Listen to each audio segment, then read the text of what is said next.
मौजूद हैं रविचंद्र वंशी जी मेरे साथ मौजूद हैं और ये जनता कांग्रेस छत्तीसगढ़ जे के प्रदेश छात्र संगठन के अध्यक्ष हैं। अध्यक्ष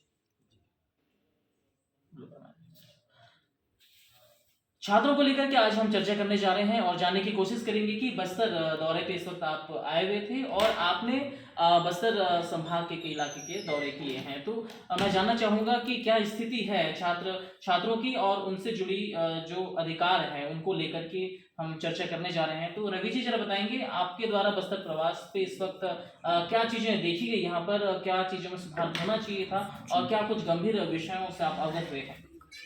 जी, सबसे पहले तो आपको बहुत बहुत धन्यवाद। ये हम लोग का राजनीतिक दौरे के रूप में ये बस्तर संभाग का पहला दौरा है। हम लोग हमारे प्रदेश अध्यक्ष माननीय श्री अमित जोगी जी के साथ दौरे पर आए हुए हैं।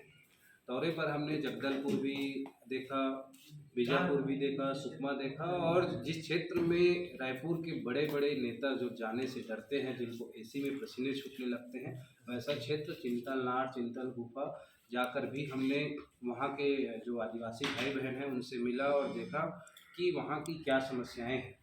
अगर शिक्षा के क्षेत्र में कहें तो मेरे लिए कहने में भी शर्मनाक है और वास्तविकता है कि शिक्षा के क्षेत्र में हमारा बस्तर काफ़ी पिछड़ा हुआ है। जो कि जो दोनों सरकारें हैं, चाहे वो बीजेपी की सरकारें हों चाहे वो कांग्रेस की सरकारें हों, दोनों का हाथ है कि ये जो बस्तर जो हमारा एक शिक्षा का हब होना चाहिए। हम लोग कहते हैं कि भिलाई शिक्षा का हब है, रायपुर शिक्षा का हब है, तो बस्तर क्यों शिक्षा का हब नहीं बन सकता? बस्तर के लोग क्यों आगे नहीं जा सकते? बस्तर से क्यों हमारे जो लोग हैं कोटा नहीं जा सकते पढ़ने, चाहे बॉम्बे नहीं जा सकते, बेंगलुरु नहीं जा सकते? तो ये सिर्फ और सिर्फ जो 15 साल बीजेपी की सरकारें थी और जो ये 5 साल हम लोग देख रहे हैं कांग्रेस की सरकार, दोनों की नीति के कारण ही हमारा बस्तर का जो शिक्षा का क्षेत्र है हमारे लोग पिछड़े।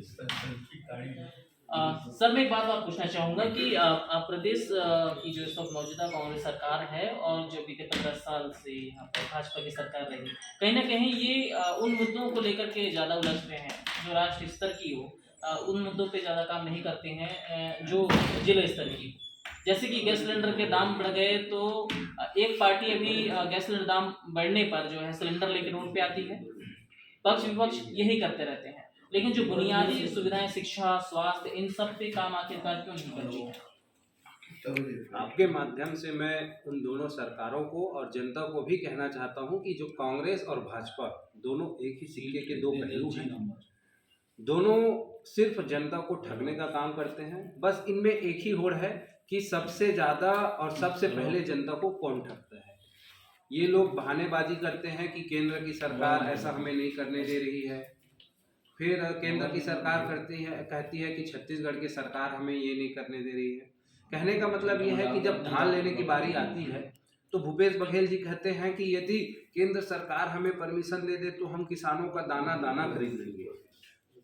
उधर जब आवास की बारी आती है तो केंद्रीय मंत्री या केंद्र के जो लोग हैं या भाजपा के लोग हैं कहते हैं कि भूपेश बघेल यदि अपना राज्य का अंश दान दे दे तो हम सारे छत्तीसगढ़ में आवास बनाएंगे। ये दोनों बस एक दूसरे पे आरोप लगा के अपनी राजनीति कर रहे हैं। ना तो इनको आवास से मतलब है, ना तो इनको धान से मतलब है। हमारा छत्तीसगढ़ जो धान का कटोरा कहा जाता था, आज दारू का डब्बा बन के रह गया है। अभी 2 दिन पहले विधानसभा में एक जवाब आया है, कवासी लखमा जो आपके बस्तर के प्रभारी हैं, बस्तर से मंत्री हैं, उन्होंने वो आबकारी मंत्री भी हैं, उनका जवाब आया है कि छत्तीसगढ़ में उनकी जो सोच थी उससे 104 गुना ज़्यादा शराब बिक्री हुई है।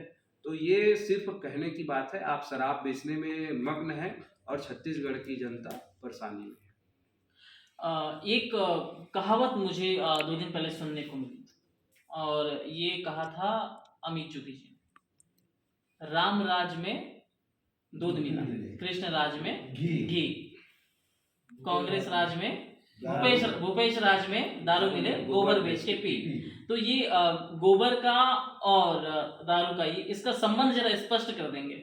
इसका संबंध बिल्कुल ही स्पष्ट है। रमन सिंह जी लोगों को 1 रुपये किलो में चावल दी। चावल देना बुरी बात नहीं है, लोगों के लिए बहुत अच्छी बात है, लेकिन उसका उपयोग कई लोग सिर्फ शराब पीने में करते थे, इसलिए उन्होंने उस समय नारा बनाया था कि राम राज में दूध मिले, कृष्ण राज में घी, रमन राज में दारू मिले, चाउर बेच के पी। आप देख रहे हैं अभी की सरकार ये सिर्फ नरवा गरवा गुरुआ बारी की बात करती है। आप मेरे साथ चलिए और मैं तो आपके माध्यम से भूपेश बघेल जी को भी बोलता हूँ, या उनके कोई भी मंत्री चले जाए साथ में, या उनके कोई एक जनप्रतिनिधि चला जाए कांग्रेस का और एक जगह जाके दिखा दे कि एक गौठान ऐसा है जहां गोबर खरीदी हो रहा है, जहां कंपोजिट खाद बनाया जा रहा है, जहां खाद की बिक्री हो रही है और उस खाद का उपयोग किसान लोग कर रहे हैं। अगर छत्तीसगढ़ में एक भी ऐसा जगह हो तो चाहे मुख्यमंत्री हो या कोई भी हो चल के दिखा दे। सिर्फ और सिर्फ जो गोबर का दाम मिल रहा है वो दारू पीने का कामार है। इसलिए सांकेतिक रूप से अमित जोगी जी ने कहा है कि रमन भूपेश राज में जो दारू मिल रहा है उसको गोबर बेच के पीने के लिए हम लोग मजबूर हैं। रवि जी, बस्तर में मेरे सारे जो पब्लिक आपके दर्शक हैं उनको मैंने लगातार दिखाया है, अवगत करवाया है किस प्रकार से शिक्षा की स्थिति है, किस प्रकार के जो है बस्तर के जो छात्र हैं उनको शिक्षा की गुणवत्ता दी जा रही है, चाहे वो हॉस्टल स्तर की हो चाहे वो स्कूल स्तर की हो।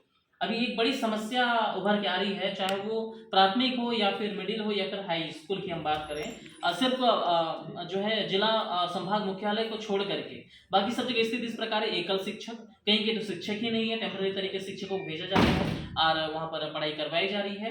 ये पहली से लेकर 12वीं तक ये सबकी स्थिति उसी प्रकार सी है।